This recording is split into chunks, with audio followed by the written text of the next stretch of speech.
Terima kasih untuk Anda yang masih bergabung bersama dengan kami, dan di segmen ini kita akan review bagaimana pergerakan indeks harga saham gabungan di sepanjang perdagangan hari ini, terutama di tengah pelemahan dalam. Dan tadi sempat beberapa kali indeks harga saham gabungan meninggalkan level 7.100-an, dan kami ingatkan kembali Anda masih bisa berpartisipasi di WhatsApp interaktif kami di 0812 di 8788 di 3723 seperti yang tertera di layar televisi Anda nantinya. Dan saat ini kami sudah terhubung melalui Zoom bersama dengan Bapak Alfredo Jason Kusuma selaku Financial Edukator Sukor Sekuritas. Kita akan langsung sapa saja. Pak Jason, selamat sore. Apa kabar, Pak? Selamat sore, Pak Dedi. Kabar baik. Terima kasih Pak Jason sudah meluangkan waktu di IDX Channel. Hari ini kabar kurang baik datang dari indeks harga saham gabungan. Pak Jason mengalami koreksi cukup dalam. Secara teknikal, sebelumnya indeks harga saham gabungan sudah menyentuh level all time high di sepanjang 2023 di 7.215. Kemudian pada perdagangan kemarin penguatannya lebih ke arah terbatas dan hari ini mengalami koreksi yang cukup dalam. Dari sisi sentimen, tadi juga kita sempat sampaikan ketika euforia dovish the Fed, namun beberapa pejabat The Fed lainnya masih belum meyakini terkait dengan pemangkasan suku bunga The Fed di tahun 2024. Ekspektasi yang cukup tinggi dari para investor. Analisis Anda? Ya, kalau kita bicara secara teknikal, memang kalau kita lihat dari harga IHSG atau pergerakan IHSG di hari Jumat kemarin itu cukup terbatas memang, karena kita lihat juga di sini juga membentuk spinning top, candle spinning top, di mana artinya ada kecenderungan adanya selling off atau taking profit di area sekitar 7.200-an, dan memang hari ini juga membentuk candle merah ya, yang kita bisa katakan artinya ini membentuk sebuah pola candlestick yaitu evening star. Artinya memang ada kecenderungan untuk pergerakan IHSG itu turun menuju ke support berikutnya itu di 7.045. Baik. Pak Jason, tadi beberapa kali indeks harga saham gabungan ini sempat meninggalkan level 7.100-an. Meskipun posisi saat ini beberapa menit jelang penutupan sudah balik kembali dan cukup kokoh sepertinya di 7.100-an. Dari level support, bagaimana Anda melihat konsistensi indeks harga saham gabungan supaya tetap stay di 7.100 sampai sejauh ini? Sepertinya memang kelihatannya untuk sekarang ini ada tekanan beli ya, yang kita bisa lihat memang sudah beberapa kali sempat menyentuh di bawah level 7.100, tetapi memang beberapa kali juga pun ditarik juga di atas level 7.100. Jadi memang kelihatannya ada buying power juga di level 7.100 ini yang menahan pergerakan IHSG ini untuk turun lebih dalam. Baik, untuk jangka pendek arahnya akan kemana Pak Jason? 7.100 masih akan mampu dipertahankan atau masih ada ruang pelemahan lanjutan ini untuk IHSG? Ya, menurut saya jika memang level 7.100 ini yang merupakan level psikologis juga ya, jika memang ditebus atau di breakdown, maka untuk support berikutnya untuk IHSG itu berada di level 7.045. Baik, dengan kondisi kegiatan perdagangan yang tinggal beberapa hari ke depan dengan banyaknya libur nasional, tahun baru dan Natal, bagaimana Anda melihat posisi pelemahan ini mempengaruhi skenario tidak Pak untuk target IHSG sampai dengan akhir tahun dengan harapan kita momentum window dressing maupun Santarelli akan terjadi ke depannya? Kita lihat memang mungkin sekitar 1-2 minggu lagi ya, pergerakan bursa hari bursa ini tinggal 1-2 minggu lagi. Jadi memang kelihatannya kalau IHSG ini turun sampai menuju 7.045 itu masih wajar-wajar aja. Walaupun memang target kita itu sekitar 7.100 sampai dengan 7.200 ya untuk akhir tahun ini.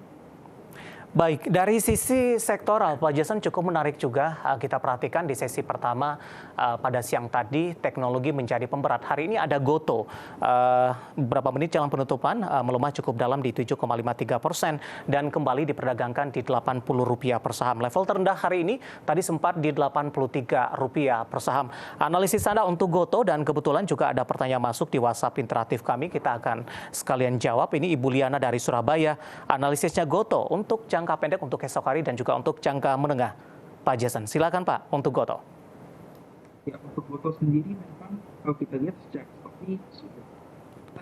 Halo Pak Jason, suaranya hilang Pak, terputus-putus, bisa diulang kembali Pak? Halo Pak Jason? Suaranya terputus Pak Jason. Saya tidak bisa menerima suara dan dari Anda di studio kami.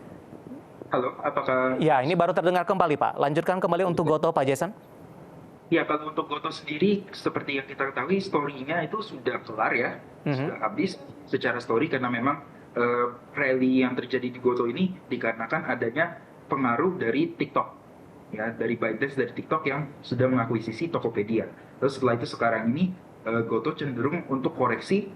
Kalau secara teknikal kita bisa melihat level 81, ya 80, mungkin 80 sampai dengan 82 itu menjadi level krusialnya untuk Gotoh ya. Jika breakdown kembali, maka target berikutnya untuk Gotoh itu kembali ke sekitar 60 penurunannya. Oke, dengan pelemahan dalam terjadi, kemudian prospek pelemahan lanjutan masih terbuka cukup lebar ke 60 tadi Anda katakan. Rekomendasinya bagi yang baru ingin ambil posisi ataupun nyangkut di posisi 90-an, Pak Jason? Ya, untuk yang saya nyangkut ya di sekitar 90-an, bisa memperhatikan seperti tadi ya, memperhatikan level krusialnya di 80 sampai dengan 82. Jika Gotoh ini berhasil rebound, kita bisa manfaatin dengan buy and weakness atau kita bisa average down. Tetapi jika jebol atau breakdown di bawah 80, kita bisa langsung cut loss saja. Baik, analisis untuk Gotoh pemirsa yang hari ini ikut mencari pemeran indeks harga saham gabungan kembali diperdagangkan di level 80-an rupiah per saham dan tadi sempat menembus level terendahnya di 83 rupiah per saham dan lagi-lagi keputusan investasi tetap ada di tangan pemirsa IDX Channel. Dari teknologi kita beralih ke saham lainnya untuk sektor yang berbeda, terutama saham-saham Prayogo Pangestu ini. Tadi juga saya sempat sebutkan Pak Jason di sesi pertama pelemahannya lebih ke arah terbatas, namun di sesi kedua pelemahan indeks harga saham gabungan ini tertekan di atas 1%. Saham-saham Prayogo Pangestu yang sebelumnya menjadi penopang hari ini berbalik arah, terutama untuk BRPT yang ini mengalami koreksi yang cukup dalam, Pak Jason, di 9%. Dan tadi sempat menyentuh level terendahnya di 13.50 dan kebetulan juga ada pertanyaan masuk terkait juga dengan BRPT. Saya akan coba bacakan. Yang pertama tidak menyebutkan nama dan lokasi ini, support dan resistennya, kemudian entry untuk BRPT di tengah pelemahan yang terjadi. Kemudian BRPT juga ditanyakan, saya akan coba cek juga dari Bapak Rudi, kali ini tidak menyebutkan lokasi. Bagaimana dengan BRPT, support dan resisten lanjutan dengan pelemahan dalam hari ini? Analisis Anda untuk BRPT. Ya, untuk BRPT sendiri memang kalau kita lihat di luar hari ini ya, sebenarnya pergerakan itu cukup baik.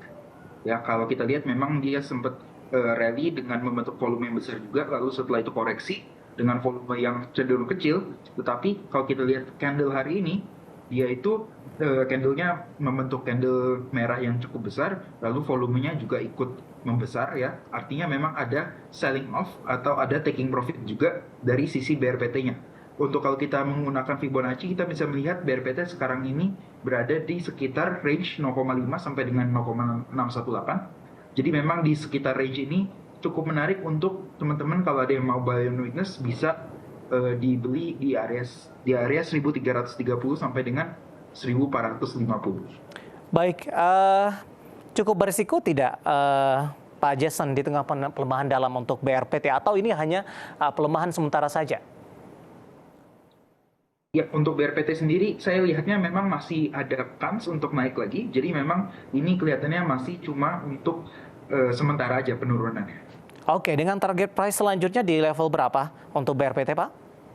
Target price selanjutnya adalah untuk break dari level high-nya yaitu di 1950.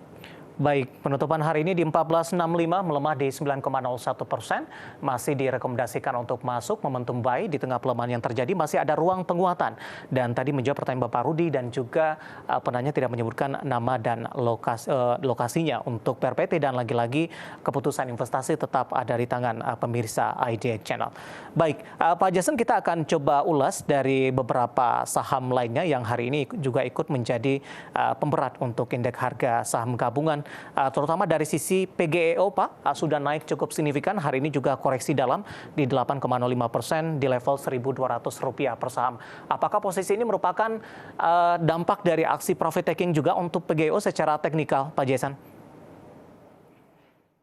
Ya, sepertinya seperti itu, betul. Kalau kita lihat memang, kalau kita lihat candlestick hari ini membentuk sebuah bearish candle, ya, bearish engulfing, di mana artinya ada peluang PGEO ini akan kembali turun lagi, ya, turun lagi menuju sekitar 1170 sampai dengan 1135 untuk pergerakan atau penurunan dari PGEO sendiri.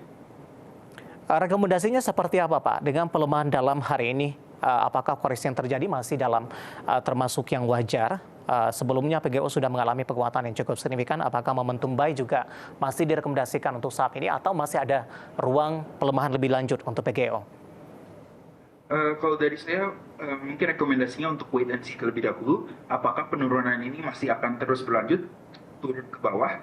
Apalagi kalau kita lihat memang level 1170 ini menjadi level krusialnya juga ya untuk pergerakan dari PGEO sendiri. Kalau memang dia breakdown dari 1170, mungkin disarankan untuk tidak di-buy ya, atau untuk wait and see terlebih dahulu.